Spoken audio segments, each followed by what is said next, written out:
হে তরুণ যুবকেরা, হে আমার বন্ধুরা, শুনে রেখে দিন বাবা, জেনে রেখে দেন। হে মুসলমান, একটুখানি খেয়াল করুন বাবা, আল্লাহর নবীর সাহাবীরা কেমন পরিবর্তন হয়েছিলেন, কেমন জীবনটা তাদের বদলে গিয়েছিল, কেমন তাদের আখলাক চরিত্রটা পাল্টে গিয়েছিল বাবা। যিনি পরবর্তীকালে খলিফা হয়েছিলেন হযরতে ওমর ফারুক রাদিয়াল্লাহু তাআলা আনহু, তিনি প্রথম জীবনে আল্লাহর নবীর শত্রু ছিলেন, কুফফারদের নেতা ছিলেন। হে তরুণ যুবকেরা, হে আমার মুরব্বিয়ানেরা, আল্লাহর নবী দুইজন বিখ্যাত সরদার, বিখ্যাত নেতা, যার জন্য যাদের মধ্যে একজনের জন্য দোয়া চেয়েছিলেন, আল্লাহ তুমি এই দুজনের মধ্যে একজনকে তুমি ইসলামের জন্য কবুল করে নাও। ভাইরা আমার, আমার আল্লাহ আল্লাহর নবীর দোয়াকে কবুল করে নিয়ে হযরতে ওমরকে ইসলামের জন্য কবুল ও মঞ্জুর করেছিলেন। হে তরুণ যুবকেরা, হে আমার বন্ধুরা, হে আমার মুরব্বিয়ানেরা, শুনে রেখে দিন বাবা, যিনি প্রথম জীবনে একজন মক্কার জমিনের বিখ্যাত কুফফারদের নেতা ছিলেন, দারুন নাদওয়া, মক্কার কুফফারদের আলোচনার ময়দান, আলোচনার গৃহ, পার্লামেন্ট, দারুন নাদওয়া বলা হয়। পার্লামেন্ট, মক্কার কুফফাররা দারুন নাদওয়ায় ভাই আমার তারা আলোচনা করে তাদের বাপ 14 পুরুষের ধর্ম মানুষ বিসর্জন দিয়ে আল্লাহর নবীকে নবী বলে মেনে নিচ্ছে, আল্লাহকে এক বলে মেনে নিচ্ছে। 360টা খোদা ছেড়ে দিয়ে মানুষ আল্লাহর নবীর দেওয়া এক খোদায় বিশ্বাস করছে। এর জন্য মক্কার কুফফারে কুরাইশদের আবু জাহিল, আবু লাহাব, আবু সুফিয়ান, উতবা, সাইবারা সব মিটিং করেছে। সেখানে হযরতে ওমর ফারুক আছে। এবারে আল্লাহর নবীকে আর সহ্য করা যাবে না, নবীকে পৃথিবীর জমিন থেকে ধূলিসাৎ করে দিতে হবে, নবীকে পৃথিবীর জমিন ছেড়ে পৃথিবীর জমিন থেকে বিদায় দিতে হবে, নবীকে হত্যা করতে হবে। কে পারবে নবীকে বিদায় করে দিতে? হযরতে ওমর ফারুক বললেন, আমি মুহাম্মদ সাল্লাল্লাহু আলাইহি ওয়াসাল্লাম, সকলে বলুন সাল্লাল্লাহু আলাইহি ওয়াসাল্লাম, আমি মুহাম্মদ সাল্লাল্লাহু আলাইহি ওয়াসাল্লামকে পৃথিবীর জমিন থেকে বিদায় করে দেব। উন্মুক্ত তরোয়াল নিয়ে আল্লাহর নবীর খোঁজে হযরতে ওমর ফারুক বেরিয়ে গেলেন। এই ওয়াজ আপনাদের শোনা, মনে করাচ্ছি, এটা ওয়াজ করছি, মনে করিয়ে দিচ্ছি। দেখো কিভাবে পরিবর্তন। হে তরুণ যুবকেরা, হে আমার বন্ধুরা, সংক্ষেপে বলে দিই, ডিটেইলস ঘটনা আমি যাচ্ছি না। এমন সময় একজন জিজ্ঞাসা করলো, ওমর যাচ্ছ কোথায়? এত উত্তেজিত হয়ে রাগান্বিত হয়ে যাচ্ছ কোথায়? হযরতে ওমর বলল, আমি মুহাম্মদ সাল্লাল্লাহু আলাইহি ওয়াসাল্লাম, সে নাকি নবী হয়েছে, আমাদের 360 খোদা আমরা মেনে চলি, আর সে নাকি এক খোদায় বিশ্বাসী। মানুষকে বলছে একটা খোদা মানতে হবে, 360টা খোদা নয়। আমি তাকে দুনিয়ার জমিন ছেড়ে বিদায় করতে যাচ্ছি। উন্মুক্ত তরোয়াল নিয়ে তলোয়ার ঘোরাতে ঘোরাতে যাচ্ছে। এমন সময় ওই ব্যক্তি বলল, ওমর যাও যাও, তোমার বোন বোনায় দেখো সেই নবীর শিষ্যত্ব গ্রহণ করে এক আল্লাহকে উপরে ঈমান এনেছে। যাও, তোমার বুকে রাখো আল্লাহরই ভয়, আসবে না কোনদিন কোনো পরাজয়, আসবে না কোনদিন কোনো পরাজয়। হারাম হালাল জেনে, সরল সত্য মেনে, নিষিদ্ধ সব ছেড়ে উঠুক জীবন বেড়ে, যাবে তুমি জান্নাতে, যা ছিল স্বপ্ন তোমার। তোমার বুকে রাখো আল্লাহরই ভয়, আসবে না কোনদিন কোনো পরাজয়। জোরে হবে না, জোরে হবে না। যাও তাড়াতাড়ি দেখো, তুমি যে মুহাম্মদ সাল্লাল্লাহু আলাইহি ওয়াসাল্লাম, যাকে তুমি হত্যা করতে চাও, তোমার বোন বোনাই তারা তার হাতে হাত দিয়ে শিষ্যত্ব গ্রহণ করেছে। হযরতে ওমর ফারুক রাদিয়াল্লাহু তাআলা আনহু স্টায়ারিং চেঞ্জ করলেন, ভাই আমার মোটিভটা পাল্টে নিলেন। বলে আগে আমার বোন বোনাইকে আগে বদলা নেব, দেখি তারা যে মুহাম্মদ সাল্লাল্লাহু আলাইহি ওয়াসাল্লামকে আমি হত্যা করতে যেতে চাই তারই তারা নাকি শিষ্য হয়েছে। আগে এদেরকে শেষ করব, পরে মুহাম্মদ সাল্লাল্লাহু আলাইহি ওয়াসাল্লামকে শেষ করব। হে তরুণ যুবকেরা, এই বলে বোন বোনাইয়ের ঘরে গেল।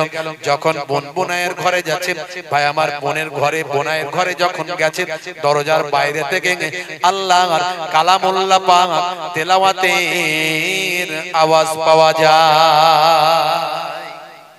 জোরে হবে না? জোরে হবে না?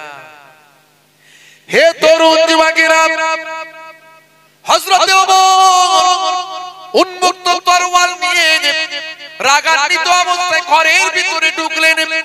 ঢুকে গিয়ে বললেন, হে আমার বাহিন, হে আমার বোনাই, বলো তোমরা নাকি মুহাম্মদুর রাসূলুল্লাহর শিষ্য হয়েছো, তোমরা নাকি এক আল্লাহকে মেনে নিয়েছো, তোমরা এখন কি তেলাওয়াত করছিলে, কি পাঠ করছিলে? সেই সময় তারা বলল, না না ভাই, শোনো শোনো শোনো শোনো, তুমি রাগান্বিত হয়ো না ভাই, তুমি যা শুনেছো ঠিক শুনেছো। মুহাম্মদুর রাসূলুল্লাহ আল্লাহর পয়গম্বর, তিনি আল্লাহর নবী, তিনি আমাদের সুন্দর কথা বলেছেন, তিনি যা বলেন বিশ্বাস করি আমরা, তিনি সৎ পথে আছেন। আজকে তুমি এভাবে অন্যায় পথে ধাবিত হচ্ছ। ভাই ওমর, তুমি একটুখানি অপেক্ষা করো। কোনো কথা শুনলো না, বোনাইকে প্রচন্ড ভাবে মারধর করলো, অবশেষে বোনকেও প্রচন্ড ভাবে মারধর করলো। সেই সময় তারা বলল, আমাদের জীবন চলে যাবে, তবুও কিন্তু আমরা আল্লাহ এবং তার রাসূলকে আমরা ছাড়ব না। এ তরুণ যুবকেরা, অবশেষে হৃদয়টা বিগলিত হলো। তোমরা কি তেলাওয়াত করছিলে একটু শোনাও, একটু আমাকে সেই তেলাওয়াতটা দাও, ওই লেখাটা দাও। তখন তার বোন বোনাই বলেছিল, হে ওমর, তুমি এখন অপবিত্র আছো, এই লেখাটা বড় পবিত্র, এটা হলো আল্লাহর কালাম। আল্লাহর কালামে হাত দিতে গেলে পবিত্র হতে হবে, আগে গোসল করতে হবে, ওযু করতে হবে, তবে তুমি আল্লাহর কালামটা ছুঁতে পারবে, পড়তে পারবে। আমাকে একটু তেলাওয়াত তবে শোনাও। একটু তেলাওয়াতটা যখন তার বোনাই তেলাওয়াত করে শোনালেন, ভাই আমার তেলাওয়াতটা যখন শুনলেন, হযরত ওমর মানে তো বোঝেন, আল্লাহর কালামুল্লাহ পাকে কি বলা হচ্ছে মানেটা তো বুঝতে পারেন। তেলাওয়াতটা শুনলেন, মুগ্ধ হলেন। আহারে আল্লাহর বাণী কি সুন্দর, কি ব্যাখ্যা, কি মর্যাদা। আল্লাহর বাণী তেলাওয়াত খানা শুনে হযরত ওমর বললেন, আমি বুঝেছি তোমরা কেন মুহাম্মদুর রাসূলুল্লাহর শিষ্য হয়েছো। আজ আমি মুগ্ধ হলাম, আজ আমি তেলাওয়াত শুনে মুগ্ধ হলাম। আমি ভুল বুঝেছিলাম, এখনই আমি যাব মুহাম্মদুর রাসূলুল্লাহর কাছে, তার হাতে হাত দিয়ে কালেমা খানা পড়তে চাই। জোরে হবে না? আরে জোরে হবে না? হে তরুণ যুবকেরা, হে আমার বন্ধুরা, হে আমার মুরব্বিয়ানিরা, শুনে রেখে দিন বাবা, উন্মুক্ত তলোয়ার নিয়ে যখন হযরতে দয়াল নবী পাকের হুজরা মুবারকের কাছে যখন যাচ্ছে, সাহাবীরা রাগান্বিত, ওমর আসছে হুজুর, ইয়া রাসূলুল্লাহ, ওমর আসছে তলোয়ার হাতে নিয়ে। আল্লাহর নবী বললেন, ওমরকে আসতে দাও। সাহাবীরা বললেন, আজ ওমরের একদিন কি আমাদের একদিন? যদি ওমর যদি নবীর উপর আঘাত করার চেষ্টা করে, তাহলে ওমরকে পৃথিবীর জমিন থেকে আমরা সরিয়ে দেব। আমার নবীর গায়ে যেন একটা আঁচড় না আসে, আমার রাসূলের গায়ে একটা আঁচড় আসতে দেব না, প্রয়োজনে ওমরকে পৃথিবীর জমিন থেকে সরিয়ে দেব। আল্লাহর নবী ভয় পেলেন না। আল্লাহর নবীর মনেতে কোনো চেহারার মধ্যে কোনো দুঃখ, কোনো ভয়ের লেশ পর্যন্ত দেখা গেল না। আল্লাহর নবী এমন সময় দোয়া চেয়েছিলেন, সাহাবীরা বুঝতে পারলেন নবীর দোয়া মনে হয় কবুল হয়ে গেল। দেখা গেল হযরত ওমর আল্লাহর নবীর কাছে এসে একেবারে ভাই আমার সহজ সরল শান্ত মানুষের মতো বললেন, ইয়া রাসূলুল্লাহ, হাবিবাল্লাহ, আজকে আমি আপনাকে আঘাত করতে বেরিয়েছিলাম, কিন্তু মাঝপথে আমি আপনার ভক্ত হয়ে গেলাম। পড়িয়ে দিন মহাবাণী মহাকালেমা, কালেমা পড়ে আমি আজ থেকে আপনার সাহাবীর খাতায় নামটা লিখিয়ে দিলাম। জোরে হবে না? সাহাবীরা সব আনন্দে আত্মহারা। হে ওমর, দুজনের জন্য দোয়া চেয়েছিল, আল্লাহ তোমাকেই কবুল করে নিয়েছে তার মধ্যে। হে তরুণ যুবকেরা, হে আমার বন্ধুরা, শুনে রেখে দিন বাবা, জেনে রেখে দেন হে মুসলমান, এই পৃথিবীতে আমাদের পূর্বেও বহু মানুষ এসেছিলেন। পৃথিবীর জমিনে আমাদের পূর্বেও বহু মানুষ এসেছিলেন, তারাও কিন্তু দুনিয়া ছেড়ে বিদায় নিয়েছেন। আমাদেরকেও দুনিয়া ছেড়ে বিদায় নিতে হবে, এই এহসাস আমাদের মধ্যে নিয়ে আসতে হবে। এটা আমাদের অনুভূতিতে জাগাতে হবে। এই পৃথিবী ক্ষণস্থায়ী, এই পৃথিবী আমাদের জন্য চিরস্থায়ী নয়।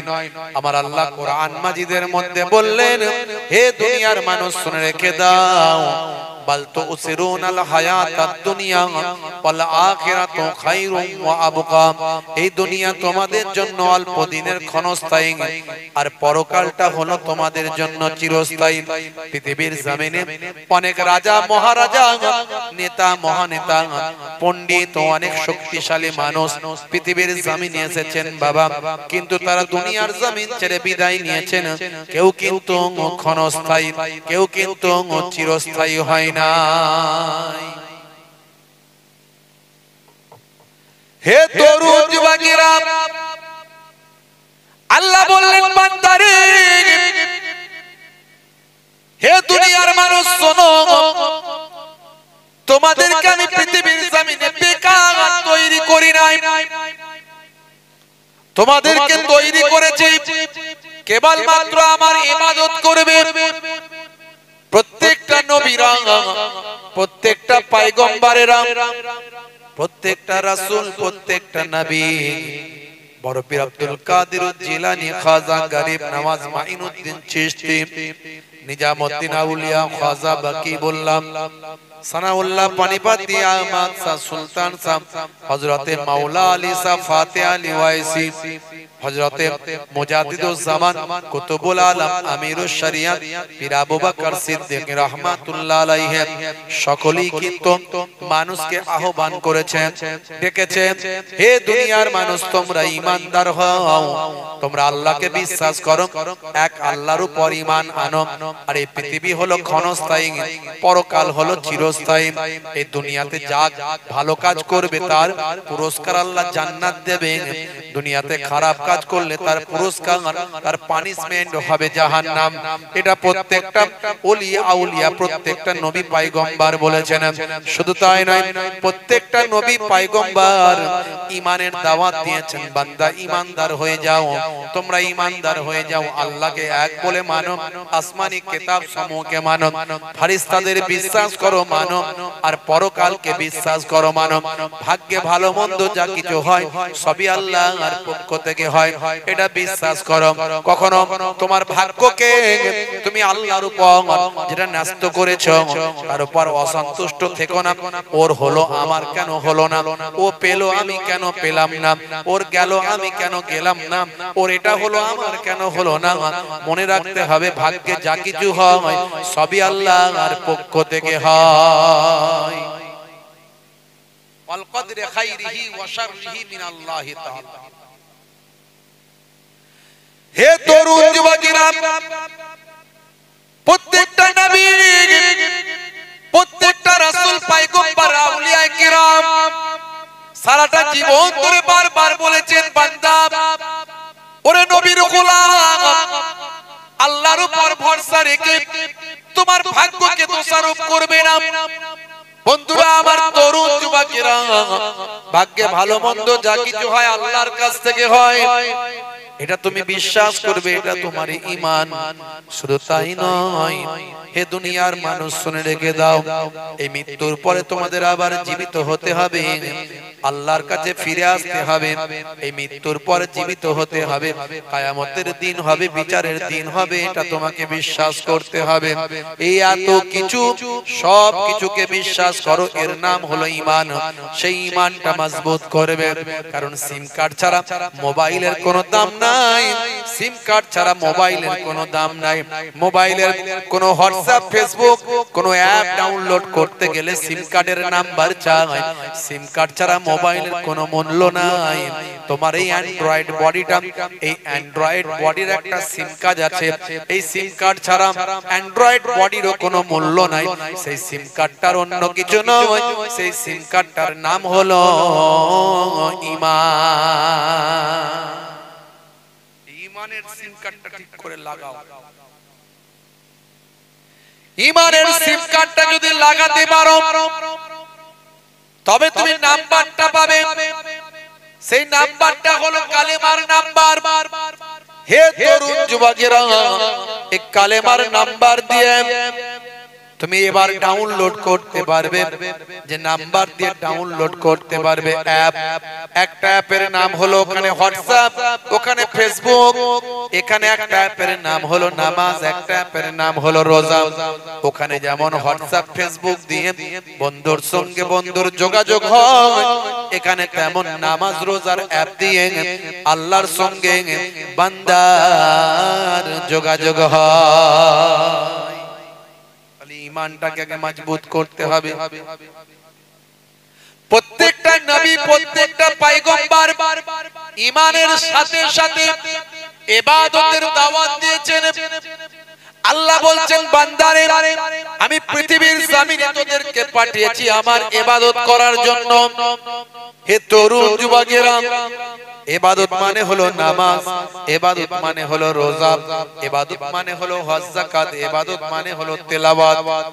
সর্বদা যদি আপনি তেলাওয়াত করেন, ইবাদত করেন, নামাজ পড়েন, রোজা রাখেন, সংসার কখন করবেন, কাজ কারবার কখন করবেন, ব্যবসা বাণিজ্য কখন করবেন, চাষবাস কখন করবেন, স্ত্রী ছেলে মেয়ে সংসার কখন করবেন, মনে রাখবেন এই সব কিছু যদি নবীর দেখানো পথে হয়, নবীর সুন্নতের পথে হয়, সবটাই আপনার জন্য ইবাদত মানে গণ্য হবে।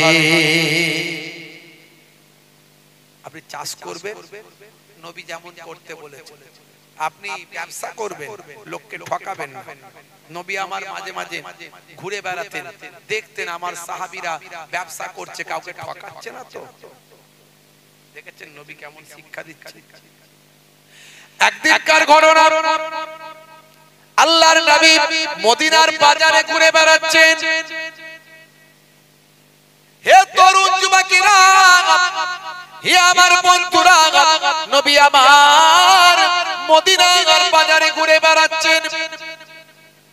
সাহাবীরা কেমন ব্যবসা করছে, ফলোয়ার্সরা কেমন ব্যবসা করছে, নবী আমার দেখার জন্য ঘুরে বেড়াচ্ছেন।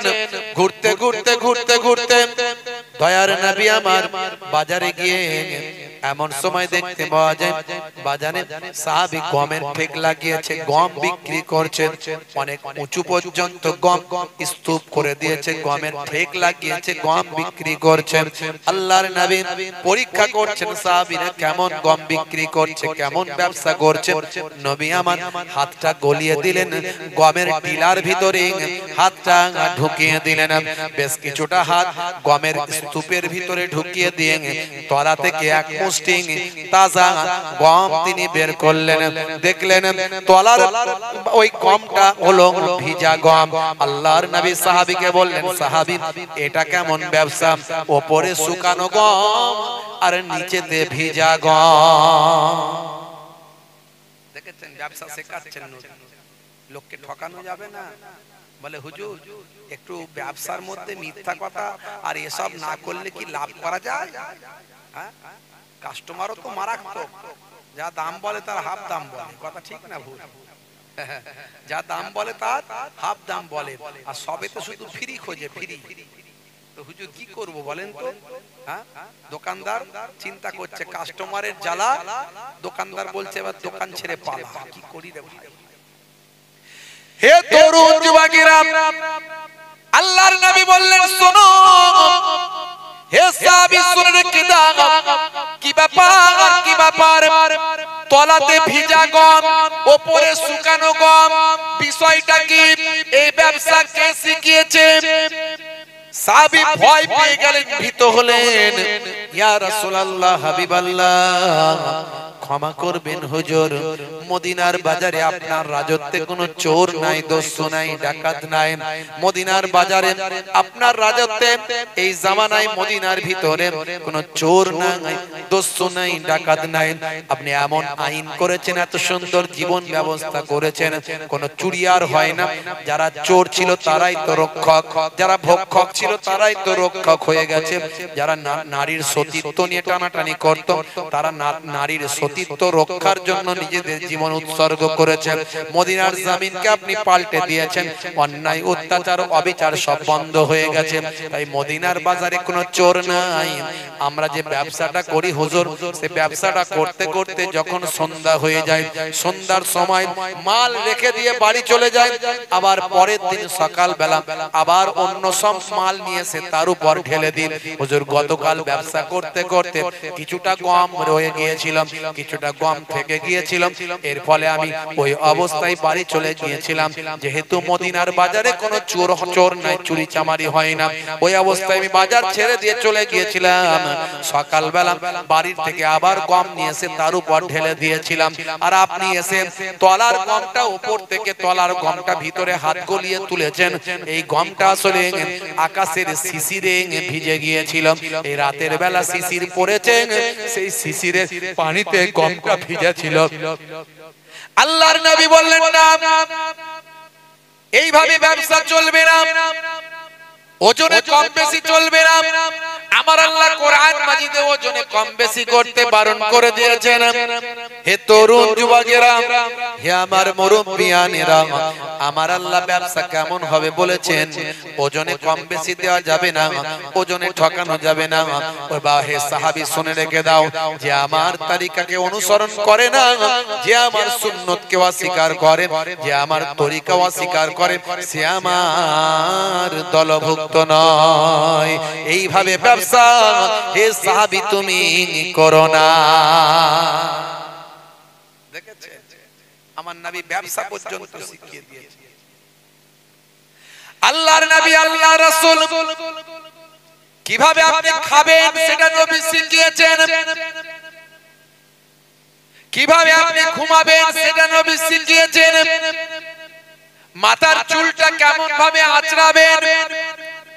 বাবু তারাজ্জুল খুলে দেখুন হাদিসের অধ্যায়, আল্লাহর নবী মাথার চুলটা কেমন হবে সেটাও নবী শিখিয়েছেন, কিভাবে আঁচড়াবেন, কোন দিক থেকে স্টার্ট করবেন। ইসলাম একটা complete religious, Islam is a complete religious, ইসলাম একটা পরিপূর্ণ ধর্ম। আপনি কি করবেন, কোথায় যাবেন, কি খাবেন, কি পরবেন, কিভাবে কথা বলবেন, কিভাবে শোবেন, কিভাবে ঘুমাবেন, কিভাবে হাঁটবেন, কিভাবে চলবেন, কিভাবে মানুষের সঙ্গে ব্যবহার করবেন, আর কেউ বলেছে কিনা আমি জানি না, ইসলাম কিন্তু পাই পাই করে বলে দিয়েছে। আল্লাহর কোরআন এবং রাসূলের হাদিস পড়ুন, আপনি সকাল থেকে সন্ধ্যা পর্যন্ত, ঘুম থেকে উঠা থেকে ঘুমাতে যাওয়া পর্যন্ত আপনার প্রত্যেকটা কাজ কিভাবে হবে সেটা আল্লাহর নবী সুন্দরভাবে আল্লাহর নবী ডিসকাস করে দিয়েছে। কিন্তু দুর্ভাগ্য, আমরা জানি না, আমরা পড়ি না, আমরা বুঝি না। মুসলিম তুমি নামে হলে কামে হলে না ভাই, মুসলিম দেখো অপরাধে লিপ্ত কেন হয়। মুসলিম তুমি কোরআন হাদিস পড়তে জানো না, মুসলিম তুমি মসজিদেতে নামাজে এলে না। মুসলিম তুমি নামে হলে আজ মুসলিম তুমি নামে, মুসলিম এলে ন্যায়ের পথে সমাজ বদলাবে রে। সমাজ বদলাবে। মুসলিম তুমি নামে হলে আমি হলে না ভাই, মুসলিম দেখো অপরাধে লিপ্ত কেন হয়। বমে বারুদে নেশার থালায় হবে না কারো সাথী, সালাউদ্দিন আর তাগুলের তুমি যে উত্তরসূরি। ব্যঙ্গ কার্টুনে ব্যঙ্গ সিনেমায় নবী সম্মান কমে না, ব্যঙ্গ কার্টুনে ব্যঙ্গ সিনেমায় নবী সম্মান কমে না। গুগল সার্চে সেরা মনীষী খুঁজে দেখো না।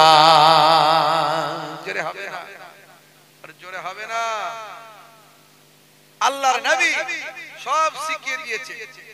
ভাই আমার, দোস্ত আমার, মুরব্বিয়ানেরা আমার, কেমন ভাবে জীবন যাপন করবেন, কেমন ভাবে খাবেন, কেমন ভাবে শুবেন, কেমন ভাবে হাঁটবেন, আমার নবীর সাহাবীরা সব রপ্ত করে নিয়েছিলেন, সব আত্মস্থ করে নিয়েছিলেন, সব শিখে নিয়েছিলেন।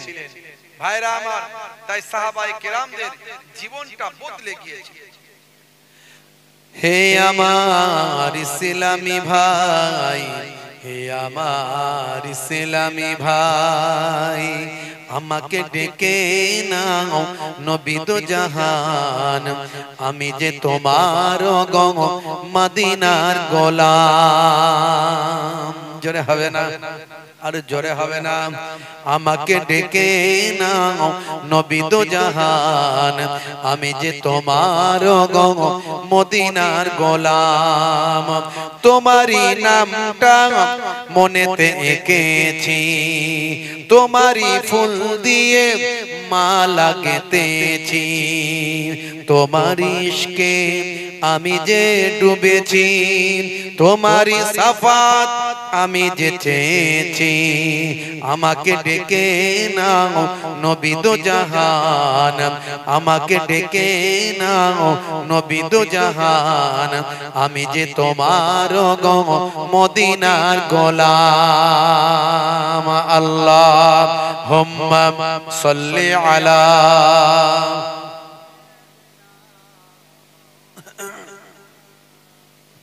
ওয়া আলা আলি।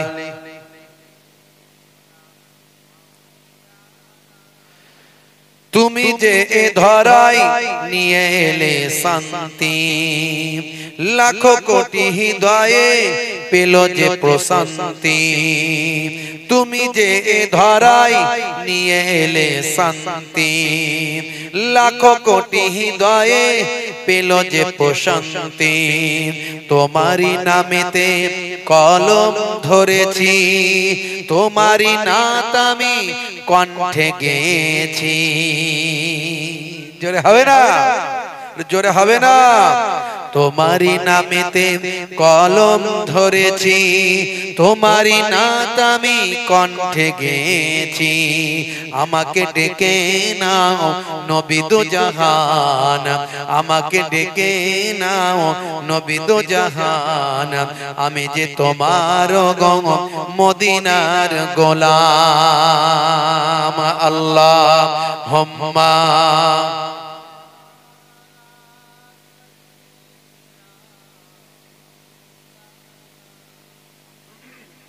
ওয়া আলা আলি।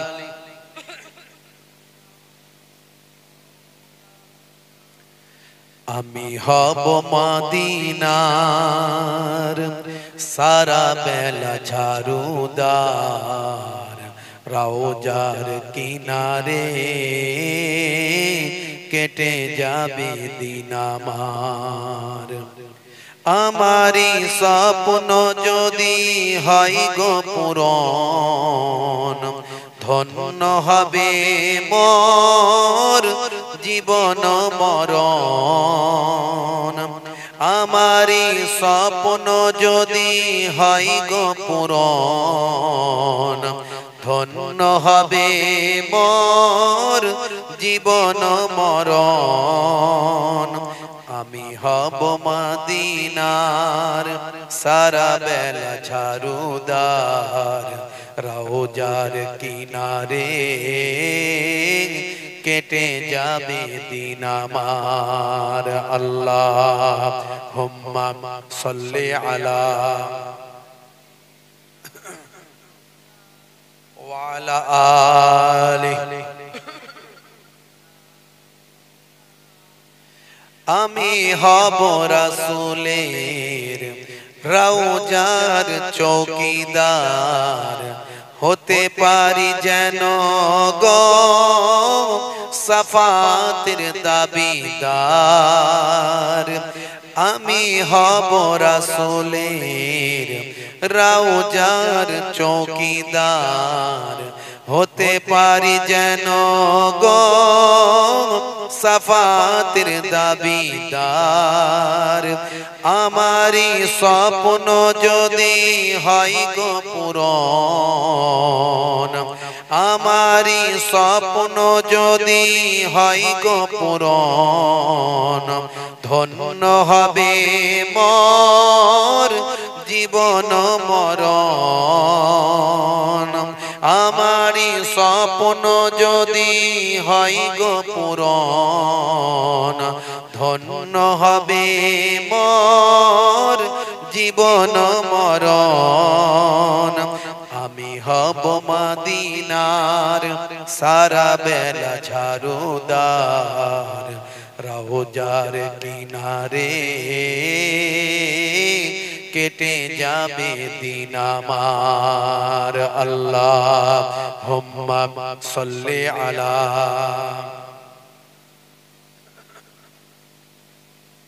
ওয়া আলা আলি।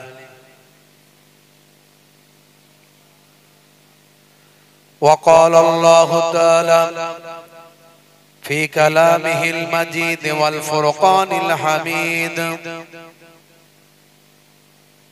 يا أيها الذين آمنوا اتقوا الله حق تقاته ولا تموتن إلا وأنتم مسلمون.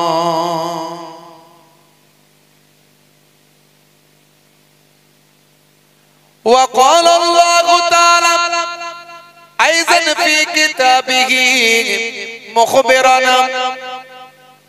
ما خلقت الجن والإنس إلا ليعبدون. وقال الله تعالى أيضا في كتابه مخبرا: وما رميت إذ رميت ولكن الله رمى.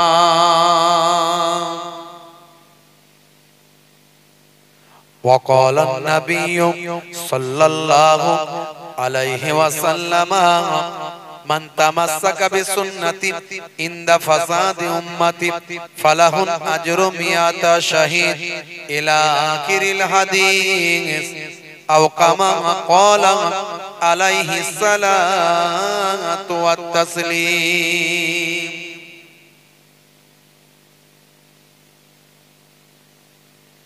وقال النبي صلى الله عليه وسلم: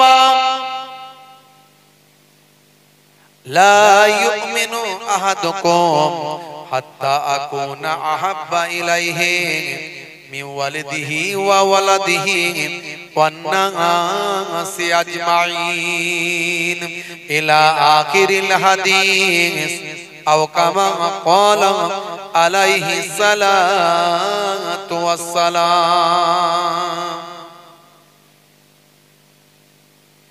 শ্রদ্ধেয় সম্মানীয় আজকের সভার সভাপতি, মঞ্চে উপবিষ্ট এবং সামনে উপবিষ্ট আমার দিন দরদি, ইসলাম দরদি আমার ভাইরা, বাপজিরা, তরুণ যুবকেরা, আমার মুরব্বিয়ানেরা, স্নেহের বাচ্চারা, অলক্ষ্যে অবস্থিতা ধার্মিকা মা ও বোনেরা, মাইক্রোফোনের আওয়াজে কান লাগিয়ে আছেন জাতি, ধর্ম, বর্ণ নির্বিশেষে শ্রোতা বন্ধুরা, প্রত্যেককে আমি মুহিবুল্লাহ হুসাইনি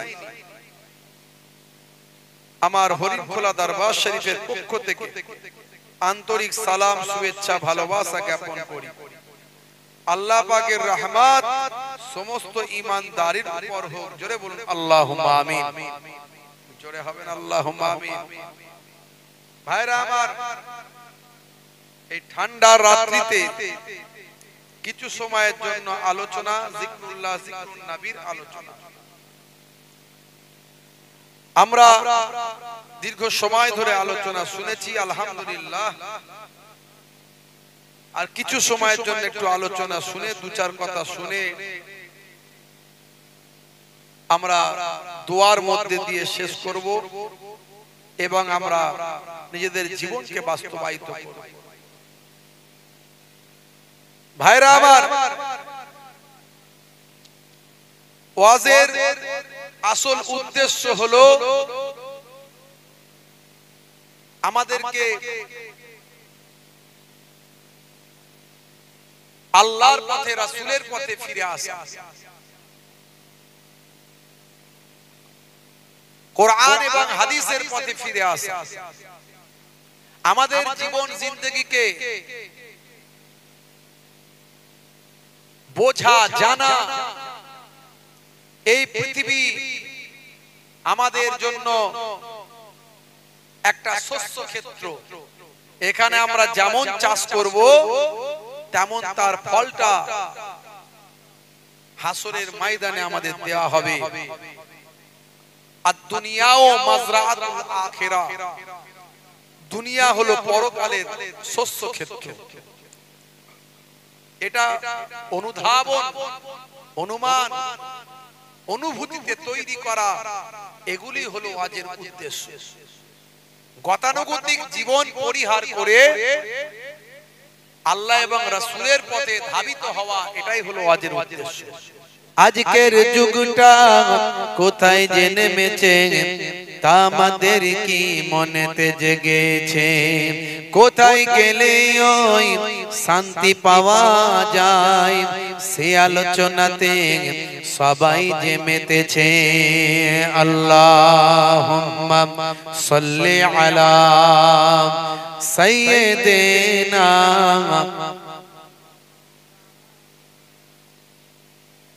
وعلى آله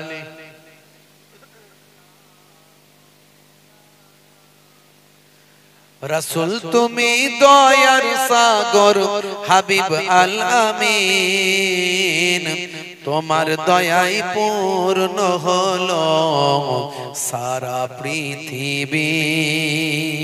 জোরে হবে না? আরে জোরে হবে না? তোমার দয়ায় পূর্ণ হলো সারা পৃথিবী। তুমি করলে দুঃখ মোচন দুঃখী মহিলাদের, তুমি দিলে অধিকার ফিরিয়ে তাদের। তোমার কাছে ঋণী সবাই, তোমার কাছে ঋণী সবাই আমরা প্রতিদিন। তোমার দয়ায় পূর্ণ হলো সারা পৃথিবী। আল্লাহুম্মা সাল্লি আলা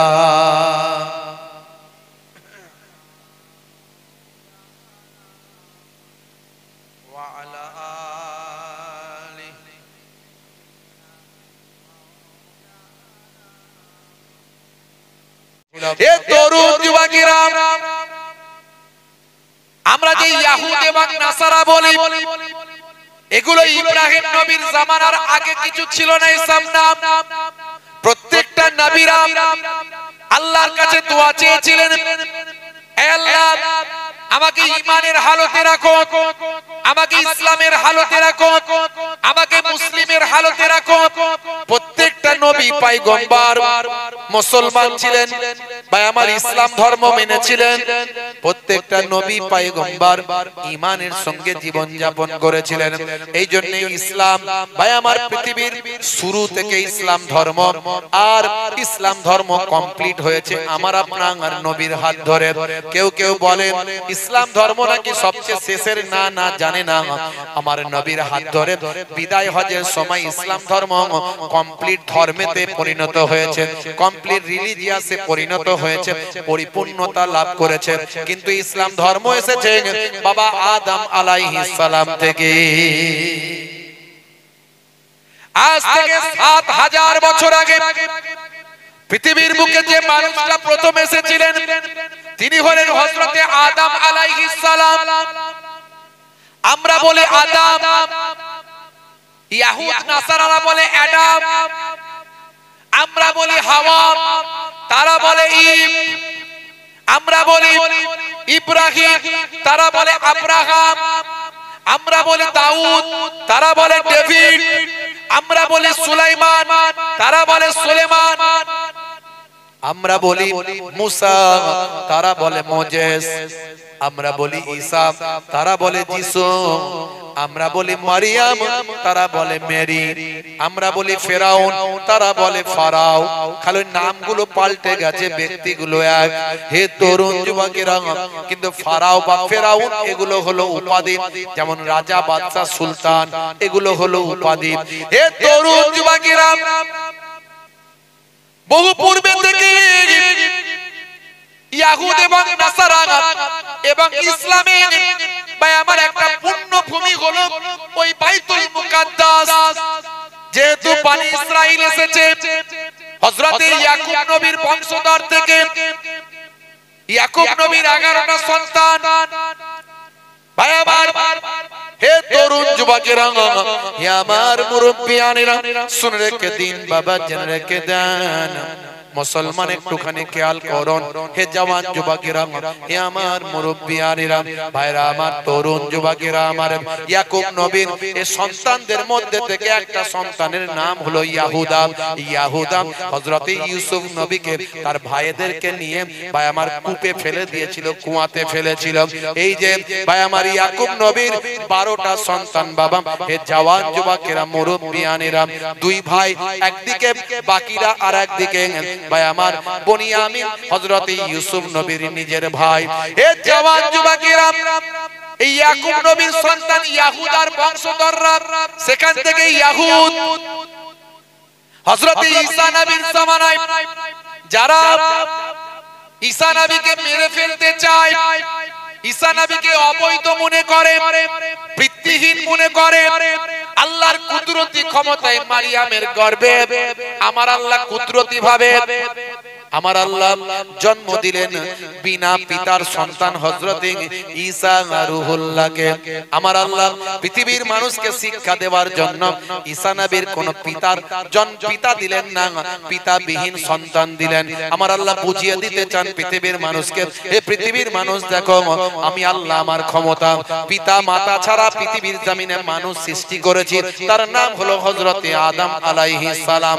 আবার পিতা ছাড়া শুধু মায়ের মাধ্যমে সন্তান পৃথিবীর জমিনে দিয়েছি, তার নাম হলো হযরতে ঈসা রূহুল্লাহ।